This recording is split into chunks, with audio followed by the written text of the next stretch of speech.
बहुत तकलीफ होती है जब आप योग्य हो और लोग आपकी योग्यता ना पहचाने। तो दोस्तों, क्या हो कि आपकी सिटी भी GTA वॉइस सिटी की तरह एक क्राइम सिटी बन जाए, या फिर कोई सन के इंसान हिटलर को मारने के लिए उसके बचपन में ही पहुंच जाए। हाँ, सुनने में लग रहा है ना वियर्ड, पर इससे भी और भी ज्यादा वियर्ड चीजें होती हैं हमारी आज की इस फिल्म में। So hey there, I am Shiva. Today we gonna talk about a movie called Kung Fury. Movie start होती है और हम देख पाते हैं मियामी सिटी को। समय चल रहा है 1985 और इस समय पर क्राइम अपने पीक पर पहुंच चुका है। यहाँ पर लोकल की एक गैंग होती है जो कि पुलिस ऑफिसर के साथ कुछ आर्गुमेंट कर रही थी, पर तभी उनमें से एक को गुस्सा आ गया और वो स्केटबोर्ड पर लात मार करके उस कार को फ्लिप कर देता है। सिर्फ कार को नहीं, स्केटबोर्ड पर लात मार करके वो ग्रेविटी को 2 थप्पड़ मारता है और न्यूटन के सारे लॉ की तो मुंह पर ही बेइज्जती कर देता है और फिर जाकर के वो कार को फ्लिप करता है, जिसके बाद वो ऑफिसर के साथ साथ उस पूरी कार को ही शूट करके जला देते हैं। खैर, इतना ही बहुत नहीं है, क्योंकि दूसरी तरफ हम देख पाते हैं ये पूरी सिटी ही बिल्कुल GTA वॉइस सिटी की तरह हो गई है। जिसका जो मन कर रहा है वो वही कर रहा है, जिसे मन करे उसे मार दिया, जिसे मन किया उसे पीट दिया, जो मन किया वो छीन लिया। यहीं पर पास के ही एक स्टोर में 2 बंदे गेम खेल रहे थे, पर वो बार बार हार रहे होते हैं, जिससे उन्हें गुस्सा आ जाता है और वो मशीन को ही स्टूपिड बोलने लगते हैं। इसके अपोजिट में वो मशीन उन्हें अपशब्द बोलने लगती है और फिर वो खुद से ही उखड़ कर खड़ी हो गई। उसे इतना गुस्सा आता है कि वो उन दोनों का सर ही उड़ा देती है और फिर बाहर निकलकर वो सभी लोगों को मारने लगती है। वो बहुत सारी बिल्डिंग्स भी डिस्ट्रॉय कर देती है, बहुत सारी कारों को कुचल देती है, इवन ह्यूमंस को भी नहीं छोड़ती, उन्हें भी मारने लगती है। इतने में ही एक पुलिस ऑफिसर वहां पर आता है और वो उससे फाइट करने लगता है उस पर कंट्रोल पाने के लिए, पर उससे भी कुछ हो नहीं पाता, लेकिन पीटे जरूर जाते हैं। खैर, ये तबाही ऐसे ही चलती रहती है, पर कुछ देर के बाद वो मशीन अचानक से ही लो हो जाती है। पता चला कि उसके कॉइन यूज हो चुके हैं, इसलिए उस पर इंसर्ट कॉइन का पॉपअप आ रहा है। पर तभी अचानक से वो मशीन पास के ही एक टेलीफोन बूथ से बहुत सारे कॉइन निकालकर अपने अंदर डाल लेती है और एक बार फिर से वो हाई हो गई और तबाही मचाना स्टार्ट कर देती है। पुलिस ऑफिसर्स को अब तक समझ में आ चुका है कि इस पर कंट्रोल पाना उनके बस की बात नहीं है और उन्हें कुंग फ्यूरी को बुलाना पड़ेगा। कुंग फ्यूरी इस सिटी का सबसे बेस्ट कॉप होता है और इसीलिए वो लोग उसे बुला रहे हैं। वो कुंग फू में भी एक्सपर्ट होता है, पर फिलहाल वो अपनी गर्लफ्रेंड के साथ में था, लेकिन जब उसे पुलिस की कॉल आती है तो वो उतनी ऊंची बिल्डिंग से ही छलांग मार देता है और सीधा अपनी कार में आकर गिरता है। एक बार फिर से इन्होंने ग्रेविटी और एंटी ग्रेविटी के तो मुंह पर तमाचा ही मार दिया, जिसके बाद वो अपनी कार को तेज स्पीड में भगाकर सीधा लोकेशन में पहुंचता है। यहाँ पर एक मशीन एक पपी को मारने ही वाली थी कि इतने में ही फ्यूरी वहां पर आ जाता है और उसके साथ फाइट करने लगा। इनकी फाइट तो कसम से देखने लायक थी। ऐसा कोई भी वेपन नहीं बचता, ऐसी कोई भी व्हीकल नहीं बचती जिसका ये यूज ना करते हो, इवन हेलीकॉप्टर में लटक करके। और यहाँ तक कि वो उसे पंच मारता है तो अपने फ्यूरी भैया सीधा सैटेलाइट से टकराते हैं, लेकिन स्पेस का वैक्यूम भी उन्हें रोक नहीं पाता और वो एक बार फिर से छलांग मारकर नीचे आ जाते हैं। खैर, किसी तरह से वो उस मशीन को सबक सिखा देते हैं, जिसके बाद सीन शिफ्ट होता है सीधा पास्ट में और हमें बताया जाता है कि आखिरकार फ्यूरी एक कॉप कैसे बना। ये बात थी उस रात की जब फ्यूरी अपने एक ऑफिसर के साथ एक कुंग फू मास्टर को पकड़ने के लिए भाग रहे होते हैं, पर तभी अचानक से वो कुंग फू मास्टर फ्यूरी के फ्रेंड को बीच से काटकर 2 भाग में कर देता है, पर बचते हैं यहाँ पर तो सिर्फ फ्यूरी भैया। और तभी अचानक से उन पर एक बिजली आकर गिरी और इतने में ही नीचे से एक कोबरा भी उन्हें काट लेता है, जिस वजह से फ्यूरी भैया अनकॉन्शियस हो गए और वो अपने सपनों में ही एक शाओलिन के स्कूल में पहुंच जाते हैं, जहां के लोग बहुत सालों से फ्यूरी भैया का वेट कर रहे थे और वो उनकी अच्छी ट्रेनिंग कराते हैं। जिसके बाद जब फ्यूरी भैया की आंख खुली तो वो देखते हैं कि उनके हाथों में बिजली दौड़ रही है, तो वो उस मास्टर को बस एक ही किक करते हैं और वो सीधा जाकर दीवार से चिपक जाता है। और तब से ही फ्यूरी भैया ने डिसाइड कर लिया कि वो इस पूरी सिटी में शांति लाकर रहेंगे। खैर, अगले दिन जब फ्यूरी को सीनियर के सामने बुलाया जाता है तो सीनियर उन्हें बहुत फटकार लगाते हैं। फ्यूरी ने एक छोटी सी मशीन को पकड़ने के लिए पूरे शहर को तहस नहस कर दिया था और ये चीज पहली बार नहीं थी। फ्यूरी अगर कोई भी मिशन करता है वो उसे आधा बर्बाद ही कर देता है। इस वजह से आज उसके सीनियर ने उसके लिए एक पार्टनर डिसाइड किया, जिसका हेड डायनासोर का था, इसीलिए उसका नाम डायनोकॉप है। पर फ्यूरी पार्टनर के साथ काम करने के लिए मना कर देता है क्योंकि इसके पहले भी वो एक पार्टनर को खो चुका है और अब वो दोबारा कोई भी पार्टनर नहीं बनाना चाहता। फ्यूरी यहाँ से गया ही था कि इतने में ही कैप्टन के लैंडलाइन पर एक कॉल आता है और कॉल के दूसरी तरफ कोई और नहीं बल्कि एडोल्फ हिटलर था, जो कि फोन से शूट करके कैप्टन को मार देता है। इसके बाद वो पूरे पुलिस स्टेशन के ऑफिसर्स को मार रहा था, पर इतने में ही फ्यूरी वहां पर आ गया, जो ज्यादा देर ना करते हुए उस फोन को ही जान से मार देता है। इसके साथ ही सीन फ्लैशबैक में जाता है और हमें हिटलर के बारे में बताया जाता है, जो ये बता रहे हैं उसने तो मेरी पूरी सोशल स्टडी की पढ़ाई ही बर्बाद कर दी, क्योंकि ये बताते हैं जो हिटलर था वो एक कुंग-फू का चैंपियन हुआ करता था और उसने अपनी टीम इकट्ठा की थी जिसका नाम उसने क्यूंग फ्यूरियर रखा था।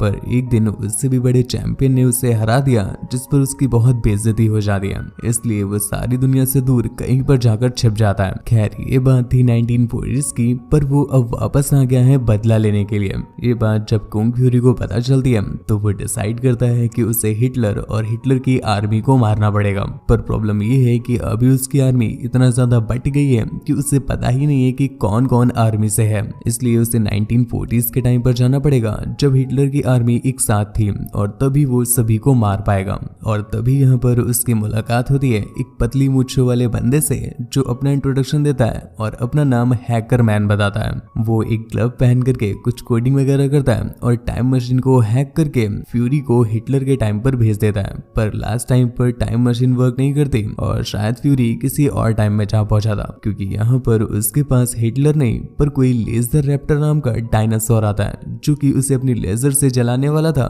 कि इतने में ही एक लड़की पीछे से अपनी मशीन गन से उसे मार देती है। वो अपना नाम ब्राना बताती है और यहीं पर उसके साथ कटाना भी थी। ये दोनों उसे अपने साथ ले जाती है और उसे बताती है कि वो काफी पीछे के टाइम पर आ गया है, लेकिन वो उसे फ्यूचर में तो नहीं भेज सकती हैं, पर उनके पास एक आइडिया है।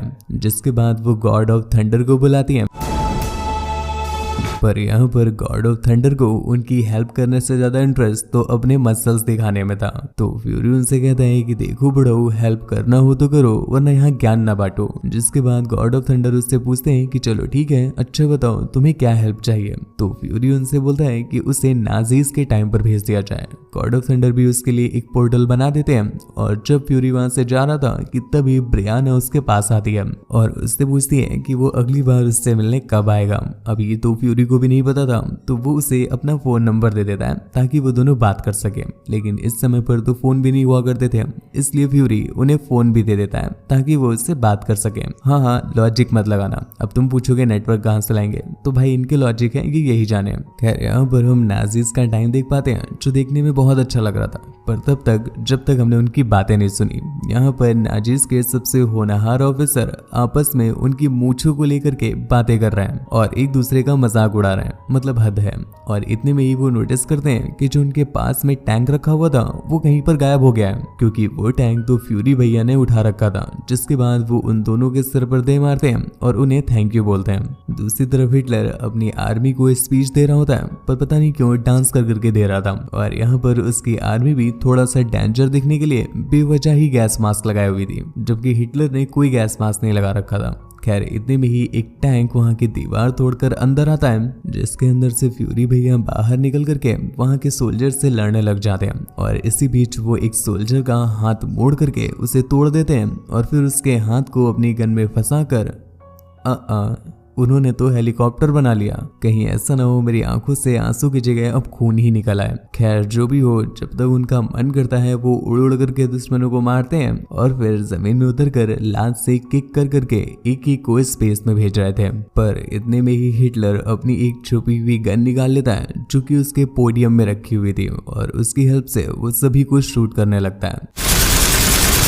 इस बीच उसके अपने भी बहुत सारे साथी मारे गए, पर फ्यूरी भी मारा जाता है। अब फाइनली फ्यूरी खत्म हो चुका है तो सभी लोग तालियां बजाने लगते हैं। पर इतने में ही पता नहीं क्या हुआ, अचानक से गॉड ऑफ थंडर भी वहां पर आ जाते हैं और वो अपने साथ पूरी पलटन लेकर आए थे। ब्रियाना, कटाना, लेजर रैप्टर, वो डायनासोर के मुंह वाला, हॉकमैन, और वो सभी एक साथ मिलकर उन सारे सोल्जर्स को मारने लगते हैं। कुछ ही देर लगती है कि पूरी की पूरी आर्मी साफ हो जाती है और अब एक लास्ट एनिमी बचता है, जो खुद था हिटलर।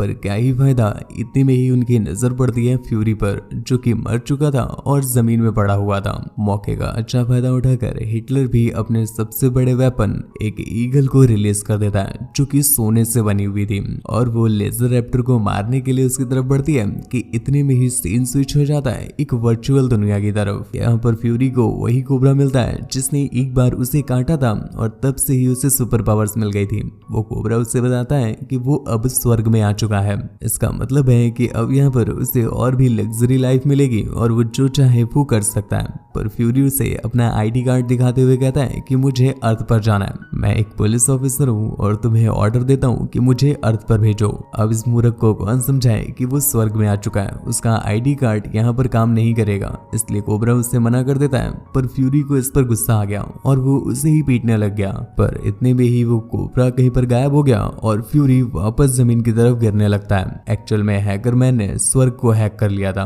और एक बार फिर से फ्यूरी को वापस धरती में डाउनलोड कर लिया है। खैर, अगर तुम्हें ये चीज स्ट्रेंज लग रही है तो चलो एक पल के लिए इसे भी बचा लोगे, लेकिन ये देखो, ये ईगल और रैप्टर लड़ रहे हैं। भाई साहब, हमारे यहाँ की लड़कियां इस तरह से ऊंच नीच का पापड़ा खेलती हैं जैसे ये लड़ रहे हैं। अब फ्यूरी सीधा बढ़ता है हिटलर को मारने के लिए। तो उसी तरफ हिटलर को भी देखकर यही लग रहा था कि शायद अब यहाँ पर एक घमासान फाइट होगी। पर हिटलर उसके पास आकर कहता है कि देखो, तुम्हारे पास रेड कपड़ा है और मेरे पास भी रेड कपड़ा है और इसमें स्वास्तिक बना है। जी हाँ ब्रो, यहाँ पर हिंदुत्व के स्वास्तिक की बात हो रही है। खैर, किसको किसको ये पसंद आया नीचे जय श्री राम लिख करके जरूर बताना। So back to the movie. तो हिटलर उससे कहता है कि हमारे स्वास्तिक बना है, दैट मीन्स हम दोनों भी भाई भाई हैं, इसलिए हमें लड़ाई नहीं करनी चाहिए। पर अब तक तो फ्यूरी भैया का पारा चढ़ चुका था और वो उसे एक जोरदार पंच मारते हैं, जिस पर हिटलर तो पहले ऊपर गया और फिर नीचे आ जाता है। इतने में ही हमारे सस्ते थॉर ने भी अपना हैमर उठा लिया और वो हिटलर को कुचलने जा रहा था कि वो ईगल हिटलर को बचाने के लिए आता है। पर वो क्या ही बचा पाता, वो तो खुद हिटलर के साथ पापड़ बन गया। पर जैसे ही हैमर हटाया गया तो पता चला ना ही नीचे ईगल है और ना ही हिटलर, पता नहीं वो दोनों कहाँ चले गए। पर फ्यूरी भैया कहते हैं कि वो दोनों मारे गए हैं और मरकर गायब हो गए हैं। इसके बाद ये सभी लोग टाइम मशीन का यूज करके अपने अपने टाइम में वापस आ जाते हैं, जहां पर मियामी सिटी में क्राइम चल रहा था और वो मशीन चारों तरफ तबाही मचा रही थी। और यहाँ पर जब फ्यूरी भैया उस मशीन को पीट रहे होते हैं कि तभी वो उस मशीन के ऊपर स्वास्तिक देखते हैं, जिससे उन्हें समझ में आ जाता है कि हिटलर अभी नहीं मरा है। बैकग्राउंड में हम देख पाते हैं कि वो ईगल टेलीपोर्ट कर सकती थी और जब वो लोग हिटलर को मार रहे थे कि तभी उस ईगल ने टेलीपोर्ट करके हिटलर को बचा लिया था। और इसी के साथ ये मूवी यहीं पर एंड हो जाती है। तो दोस्तों, मूवी आपको कैसी लगी नीचे कमेंट करके जरूर बताना। ऐसी ही और भी ज्यादा इंटरेस्टिंग, मतलब ऐसी नहीं, इससे भी अच्छी आएंगी। ये तो बस खाली मजाक वाली थी या पता नहीं कौन सी थी, मुझे खुद नहीं पता। पर इससे और भी ज्यादा अच्छी मूवीज आपको हमारे चैनल पर देखने के लिए मिलेंगी। उससे बात वगैरह करना चाहते हैं या मुझे देखना चाहते हैं तो आप इंस्टाग्राम पर आ सकते हैं। मेरी इंस्टा आईडी है आपका शिवाय, जो कि आपको स्क्रीन पर दिख रही है और लिंक नीचे डिस्क्रिप्शन में दिया हुआ है। मेरे दोस्त बनना चाहते हैं तो आप हमारे ब्लॉग वाले चैनल को भी सब्सक्राइब कर लीजिएगा, ताकि मैं अपनी लाइफ से रिलेटेड बातें आपके साथ शेयर कर सकूं। तो आज के लिए बस इतना ही। अपना और अपनी फैमिली का ख्याल रखें। धन्यवाद।